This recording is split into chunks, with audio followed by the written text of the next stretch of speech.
Welcome to day 9 of our 260-day Bible reading plan. We're continuing in the book of Exodus, chapter 11. The Lord said to Moses, "Yet one plague more I will bring upon Pharaoh and upon Egypt. Afterward he will let you go from here. When he lets you go, he will drive you away completely. Speak now in the hearing of the people, that they ask every man of his neighbor and every woman of her neighbor for silver and gold jewelry." And the Lord gave the people favor in the sight of the Egyptians. Moreover, the man Moses was very great in the land of Egypt, in the sight of Pharaoh's servants, and in the sight of the people. So Moses said, "Thus says the Lord, about midnight I will go out in the midst of Egypt, and every firstborn in the land of Egypt shall die, from the firstborn of Pharaoh who sits on his throne, even to the firstborn of the slave girl who is behind the handmill, and all the firstborn of the cattle. There shall be a great cry throughout all the land of Egypt, such as there has never been, nor ever will be again. But not a dog shall growl against any of the people of Israel, either man or beast, that you may know that the Lord makes a distinction between Egypt and Israel. And all this your servants shall come down to me and bow down to me, saying, Get out, you and all the people who follow you, and after that I will go out." And he went out from Pharaoh in hot anger. Then the Lord said to Moses, "Pharaoh will not listen to you, that my wonders may be multiplied in the land of Egypt." Moses and Aaron did all these wonders before Pharaoh, and the Lord hardened Pharaoh's heart, and he did not let the people of Israel go out of his land. Chapter 12. The Lord said to Moses and Aaron in the land of Egypt, "This month shall be for you the beginning of months. It shall be the first month of the year for you. Tell all the congregation of Israel that on the 10th day of this month, every man shall take a lamb according to their father's houses, a lamb for a household. And if the household is too small for a lamb, then he and his nearest neighbor shall take according to the number of persons. According to what each can eat, you shall make your account for the lamb.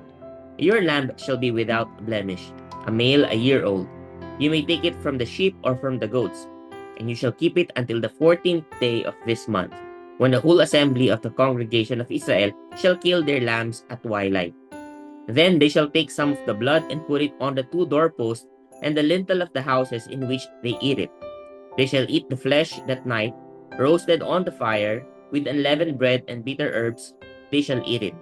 Do not eat any of it raw or boiled in water, but roasted, its head with its legs and its inner parts. And you shall let none of it remain until the morning. Anything that remains until the morning you shall burn. In this manner you shall eat it, with your belt fastened, your sandals on your feet, and your staff in your hand, and you shall eat it in haste. It is the Lord's Passover. For I will pass through the land of Egypt that night, and I will strike all the firstborn in the land of Egypt, both man and beast. And on all the gods of Egypt I will execute judgments. I am the Lord. The blood shall be a sign for you on the houses where you are. And when I see the blood, I will pass over you. And no plague will befall you to destroy you when I strike the land of Egypt. This day shall be for you a memorial day, and you shall keep it as a feast to the Lord throughout your generations, as a statute forever. You shall keep it as a feast. 7 days you shall eat unleavened bread. On the first day you shall remove leaven out of your houses. For if anyone eats what is leavened, from the first day until the 7th day, that person shall be cut off from Israel. On the first day you shall hold a holy assembly, and on the 7th day a holy assembly. No work shall be done on those days, but what everyone needs to eat, that alone may be prepared by you. And you shall observe the feast of unleavened bread. For on this very day I brought your host out of the land of Egypt. Therefore you shall observe this day throughout your generations, as a statute forever. In the first month, from the 14th day of the month at evening, you shall eat unleavened bread until the 21st day of the month at evening. For 7 days, no leaven is to be found in your houses. If anyone eats what is leavened, that person will be cut off from the congregation of Israel, whether he is a sojourner or a native of the land. You shall eat nothing leavened. In all your dwelling places you shall eat unleavened bread. Then Moses called all the elders of Israel and said to them, Go and select lambs for yourselves according to your clans, and kill the Passover lamb. Take a bunch of hyssop and dip it in the blood that is in the basin, and touch the lintel and the two doorposts with the blood that is in the basin. None of you shall go out of the door of his house until the morning, for the Lord will pass through to strike the Egyptians. And when he sees the blood on the lintel and on the two doorposts, the Lord will pass over the door and will not allow the destroyer to enter your houses to strike you. You shall observe this rite as a statute for you and for your sons forever. And when you come to the land that the Lord will give you, as he has promised, you shall keep this service. And when your children say to you, "What do you mean by this service?" you shall say, "It is the sacrifice of the Lord's Passover. For he passed over the houses of the people of Israel in Egypt, when he struck the Egyptians, but spared our houses." The people bowed their heads to worship. Then the people of Israel went and did so, as the Lord had commanded Moses and Aaron. So they did. At midnight, the Lord struck down all the firstborn in the land of Egypt, from the firstborn of Pharaoh who sat on his throne to the firstborn of the captive who was in the dungeon, all the firstborn of the livestock. And Pharaoh rose up in the night, he and all his servants and all the Egyptians. And there was a great cry in Egypt, for there was not a house where someone was not dead. Then he summoned Moses and Aaron by night and said, "Up, go out from among my people, both you and the people of Israel, and go, serve the Lord as you have said. Take your flocks and your herds as you have said, and be gone, and bless me also." The Egyptians were urgent with the people to send them out of the land in haste, for they said, "We shall all be dead." So the people took their dough before it was leavened, their kneading bowls being bound up in their cloaks on their shoulders. The people of Israel had also done as Moses told them, for they had asked the Egyptians for silver and gold jewelry and for clothing. And the Lord had given the people favor in the sight of the Egyptians, so that they let them have what they asked. Thus they plundered the Egyptians. And the people of Israel journeyed from Ramesses to Succoth, about 600,000 men on foot, besides women and children. A mixed multitude also went up with them, and very much livestock, both flocks and herds. And they baked unleavened cakes of the dough that they had brought out of Egypt, for it was not leavened, because they were thrust out of Egypt and could not wait, nor had they prepared any provisions for themselves. The time that the people of Israel lived in Egypt was 430 years. At the end of 430 years, on that very day, all the hosts of the Lord went out from the land of Egypt. It was a night of watching by the Lord to bring them out of the land of Egypt. So this same night is a night of watching kept to the Lord by all the people of Israel throughout their generations. And the Lord said to Moses and Aaron, "This is the statute of the Passover. No foreigner shall eat of it, but every slave that is bought for money may eat of it after you have circumcised him. No foreigner or hired worker may eat of it. It shall be eaten in one house. You shall not take any of the flesh outside the house, and you shall not break any of its bones. All the congregation of Israel shall keep it. If a stranger shall sojourn with you and would keep the Passover to the Lord, let all his males be circumcised. Then he may come near and keep it. He shall be as a native of the land, but no uncircumcised person shall eat of it. There shall be one law for the native and for the stranger who sojourns among you." All the people of Israel did just as the Lord commanded Moses and Aaron. And on that very day, the Lord brought the people of Israel out of the land of Egypt by their host. Chapter 13. The Lord said to Moses, "Consecrate to me all the firstborn.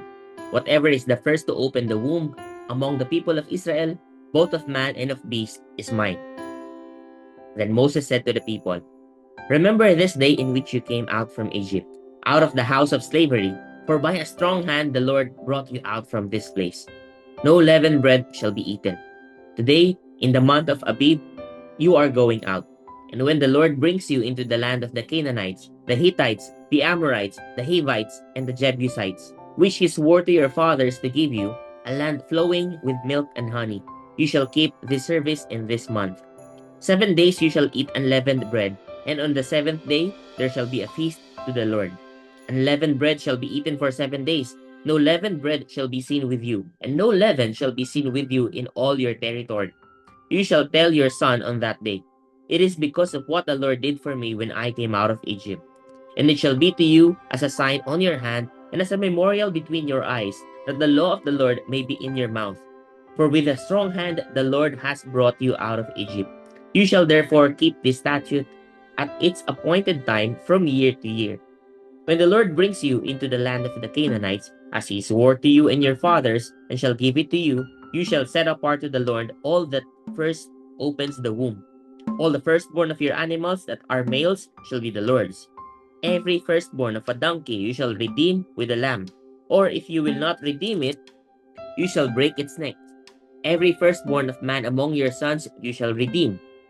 And when in time to come your son asks you, what does this mean? You shall say to him, by a strong hand the Lord brought us out of Egypt, from the house of slavery. For when Pharaoh stubbornly refused to let us go, the Lord killed all the firstborn in the land of Egypt, both the firstborn of man and the firstborn of animals. Therefore I sacrifice to the Lord all the males that first opened the womb, but all the firstborn of my sons I redeem. It shall be as a mark on your hand, or frontlets between your eyes. For by a strong hand the Lord brought us out of Egypt. When Pharaoh let the people go, God did not lead them by way of the land of the Philistines, although that was near. For God said, lest the people change their minds when they see war and return to Egypt. But God led the people around by the way of the wilderness toward the Red Sea. And the people of Israel went up out of the land of Egypt, equipped for battle. Moses took the bones of Joseph with him, for Joseph had made the sons of Israel solemnly swear, saying, God will surely visit you, and you shall carry up my bones with you from here. And they moved on from Succoth and encamped at Etham, on the edge of the wilderness. And the Lord went before them by day in a pillar of cloud to lead them along the way, and by night in a pillar of fire to give them light, that they might travel by day and by night. The pillar of cloud by day and the pillar of fire by night did not depart from before the people. Chapter 14. Then the Lord said to Moses, tell the people of Israel to turn back and encamp in front of Pi Hahiroth, between Migdol and the sea, in front of Baal Zephon. You shall encamp facing it, by the sea. For Pharaoh will say of the people of Israel, they are wandering in the land, the wilderness has shut them in. And I will harden Pharaoh's heart, and he will pursue them. And I will get glory over Pharaoh and all his host. And the Egyptians shall know that I am the Lord. And they did so. When the king of Egypt was told that the people had fled, the mind of Pharaoh and his servants was changed toward the people, and they said, what is this we have done, that we have let Israel go from serving us? So he made ready his chariot, and took his army with him, and took 600 chosen chariots, and all the other chariots of Egypt, with officers over all of them.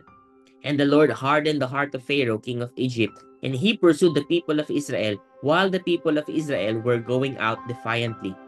The Egyptians pursued them, all Pharaoh's horses and chariots, and his horsemen and his army, and overtook them and camped at the sea, by Pi Hahiroth in front of Baal Zephon. When Pharaoh drew near, the people of Israel lifted up their eyes, and behold, the Egyptians were marching after them. And they feared greatly, and the people of Israel cried out to the Lord. They said to Moses, is it because there are no graves in Egypt that you have taken us away to die in the wilderness? What have you done to us in bringing us out of Egypt? Is not this what we said to you in Egypt? Leave us alone that we may serve the Egyptians. For it would have been better for us to serve the Egyptians than to die in the wilderness. And Moses said to the people, fear not, stand firm and see the salvation of the Lord, which he will work for you today. For the Egyptians whom you see today, you shall never see again. The Lord will fight for you, and you have only to be silent. The Lord said to Moses, why do you cry to me? Tell the people of Israel to go forward. Lift up your staff and stretch out your hand over the sea and divide it, that the people of Israel may go through the sea on dry ground. And I will harden the heart of the Egyptians, so that they shall go in after them. And I will get glory over Pharaoh and all his host, his chariots and his horsemen.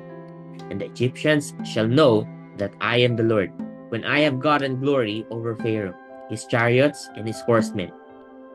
Then the angel of God, who was going before the host of Israel, moved and went behind them, and the pillar of cloud moved from before them and stood behind them, coming between the host of Egypt and the host of Israel.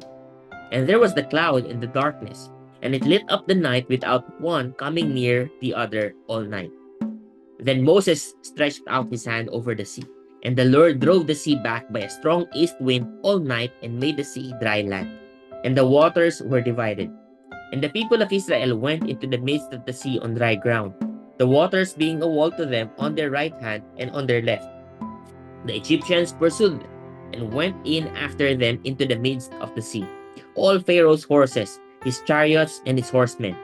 And in the morning watch, the Lord in the pillar of fire and of cloud looked down on the Egyptian forces and threw the Egyptian forces into a panic, clogging their chariot wheels so that they drove heavily.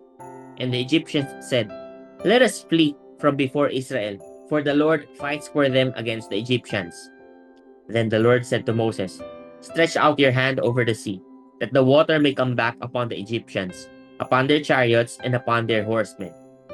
So Moses stretched out his hand over the sea, and the sea returned to its normal course when the morning appeared. And as the Egyptians fled into it, the Lord threw the Egyptians into the midst of the sea. The waters returned and covered the chariots and the horsemen. Of all the host of Pharaoh that had followed them into the sea, not one of them remained. But the people of Israel walked on dry ground through the sea, the waters being a wall to them on their right hand and on their left. Thus the Lord saved Israel that day from the hand of the Egyptians. And Israel saw the Egyptians dead on the seashore. Israel saw the great power that the Lord used against the Egyptians. So the people feared the Lord, and they believed in the Lord and in his servant Moses. Chapter 15. Then Moses and the people of Israel sang this song to the Lord, saying, "I will sing to the Lord, for he has triumphed gloriously. The horse and his rider he has thrown into the sea. The Lord is my strength and my song, and he has become my salvation. This is my God, and I will praise him, my father's God, and I will exalt him. The Lord is a man of war. The Lord is his name."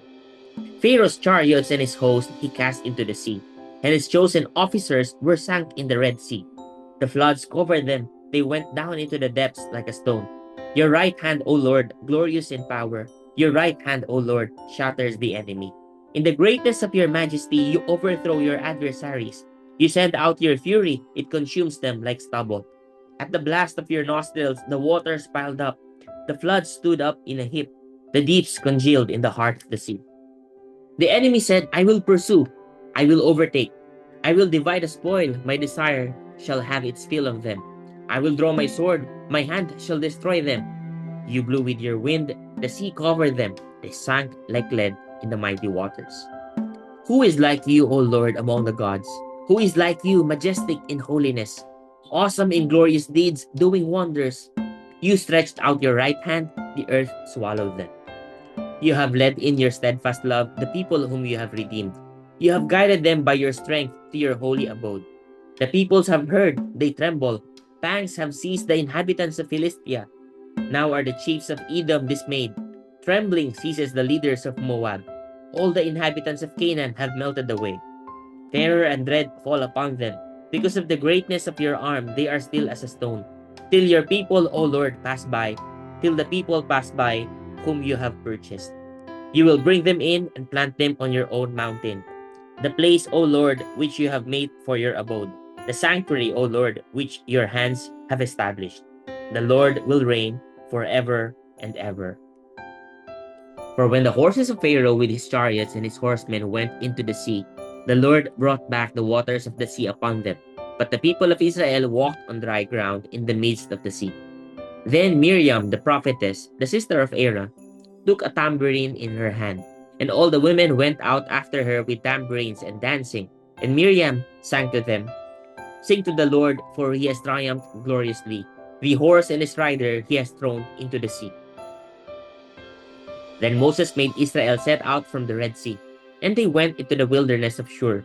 They went 3 days in the wilderness and found no water. When they came to Mara, they could not drink the water of Mara because it was bitter. Therefore it was named Mara. And the people grumbled against Moses, saying, "What shall we drink?" And he cried to the Lord. And the Lord showed him a log, and he threw it into the water, and the water became sweet. There the Lord made for them a statute and a rule, and there he tested them, saying, If you will diligently listen to the voice of the Lord your God, and do that which is right in his eyes, and give ear to his commandments, and keep all his statutes, I will put none of the diseases on you that I put on the Egyptians, for I am the Lord your healer. Then they came to Elim, where there were 12 springs of water and 70 palm trees, and they encamped there by the water. Chapter 16. They set out from Elim, and all the congregation of the people of Israel came to the wilderness of Sin, which is between Elim and Sinai, on the 15th day of the second month after they had departed from the land of Egypt. And the whole congregation of the people of Israel grumbled against Moses and Aaron in the wilderness. And the people of Israel said to them, Would that we had died by the hand of the Lord in the land of Egypt, when we sat by the meat pots and ate bread to the full. For you have brought us out into this wilderness to kill this whole assembly with hunger. Then the Lord said to Moses, Behold, I am about to rain bread from heaven for you, and the people shall go out and gather a day's portion every day, that I may test them whether they will walk in my law or not. On the sixth day, when they prepare what they bring in, it will be twice as much as they gather daily. So Moses and Aaron said to all the people of Israel, At evening you shall know that it was the Lord who brought you out of the land of Egypt. And in the morning you shall see the glory of the Lord, because he has heard your grumbling against the Lord. For what are we that you grumble against us? And Moses said, When the Lord gives you in the evening meat to eat, and in the morning bread to the full, because the Lord has heard your grumbling, that you grumble against him, what are we? Your grumbling is not against us, but against the Lord. Then Moses said to Aaron, Say to the whole congregation of the people of Israel, Come near before the Lord, for he has heard your grumbling. And as soon as Aaron spoke to the whole congregation of the people of Israel, they looked toward the wilderness, and behold, the glory of the Lord appeared in the cloud. And the Lord said to Moses, I have heard the grumbling of the people of Israel. Say to them, At twilight you shall eat meat, and in the morning you shall be filled with bread. Then you shall know that I am the Lord your God. In the evening quail came up and covered the camp, and in the morning dew lay around the camp. And when the dew had gone up, there was on the face of the wilderness a fine flake-like thing, fine as frost on the ground. When the people of Israel saw it, they said to one another, What is it? For they did not know what it was. And Moses said to them, It is the bread that the Lord has given you to eat. This is what the Lord has commanded. Gather of it, each one of you, as much as he can eat. You shall each take an omer, according to the number of the persons that each of you has in his tent. And the people of Israel did so. They gathered, some more, some less. But when they measured it with an omer, whoever gathered much had nothing left over, and whoever gathered little had no luck. Each of them gathered as much as he could eat. And Moses said to them, Let no one leave any of it over till the morning. But they did not listen to Moses. Some left part of it till the morning, and it bred worms and stank. And Moses was angry with them. Morning by morning they gathered it, each as much as he could eat. But when the sun grew hot, it melted. On the sixth day, they gathered twice as much bread, 2 omers each. And when all the leaders of the congregation came and told Moses, he said to them, This is what the Lord has commanded. Tomorrow is a day of solemn rest, a holy Sabbath to the Lord. Bake what you will bake and boil what you will boil, and all that is left over lay aside to be kept till the morning. So they laid it aside till the morning, as Moses commanded them, and it did not stink, and there were no worms in it. Moses said, Eat it today, for today is a Sabbath to the Lord. Today you will not find it in the field. 6 days you shall gather it, but on the seventh day, which is a Sabbath, there will be none. On the seventh day, some of the people went out to gather, but they found none. And the Lord said to Moses, How long will you refuse to keep my commandments and my laws? See, the Lord has given you the Sabbath. Therefore, on the sixth day, he gives you bread for 2 days. Remain each of you in his place. Let no one go out of his place on the seventh day. So the people rested on the seventh day. Now the house of Israel called its name manna. It was like coriander seed, white, and the taste of it was like wafers made with honey. Moses said, "This is what the Lord has commanded. Let an omer of it be kept throughout your generations, so that they may see the bread, with which I fed you in the wilderness, when I brought you out of the land of Egypt." And Moses said to Aaron, "Take a jar and put an omer of manna in it, and place it before the Lord to be kept throughout your generations." As the Lord commanded Moses, so Aaron placed it before the testimony to be kept. The people of Israel ate the manna 40 years, till they came to a habitable land. They ate the manna till they came to the border of the land of Canaan. An omer is the 10th part of an ephah. Chapter 17. All the congregation of the people of Israel moved on from the wilderness of Sin by stages, according to the commandment of the Lord, and camped at Rephidim. But there was no water for the people to drink. Therefore the people quarreled with Moses and said, "Give us water to drink." And Moses said to them, "Why do you quarrel with me? Why do you test the Lord?" But the people thirsted there for water, and the people grumbled against Moses and said, "Why did you bring us up out of Egypt to kill us and our children and our livestock with thirst?" So Moses cried to the Lord, "What shall I do with these people? They are almost ready to stone me." And the Lord said to Moses, "Pass on before the people, taking with you some of the elders of Israel, and take in your hand the staff with which you struck the Nile, and go. Behold, I will stand before you there on the rock at Horeb, and you shall strike the rock, and water shall come out of it, and the people will drink." And Moses did so in the sight of the elders of Israel, and he called the name of the place Massa and Meribah, because of the quarreling of the people of Israel, and because they tested the Lord by saying, "Is the Lord among us or not?" Then Amalek came and fought with Israel at Rephidim. So Moses said to Joshua, "Choose for us men and go out and fight with Amalek. Tomorrow I will stand on the top of the hill with the staff of God in my hand." So Joshua did as Moses told him, and fought with Amalek, while Moses, Aaron, and Hur went up to the top of the hill. Whenever Moses held up his hand, Israel prevailed, and whenever he lowered his hand, Amalek prevailed. But Moses' hands grew weary, so they took a stone and put it under him, and he sat on it, while Aaron and Hur held up his hands, one on one side and the other on the other side. So his hands were steady until the going down of the sun. And Joshua overwhelmed Amalek and his people with the sword. Then the Lord said to Moses, "Write this as a memorial in a book, and recite it in the ears of Joshua, that I will utterly blot out the memory of Amalek from under heaven." And Moses built an altar and called the name of it, "The Lord is my banner," saying, "A hand upon the throne of the Lord. The Lord will have war with Amalek from generation to generation." Praise God for the reading of His word.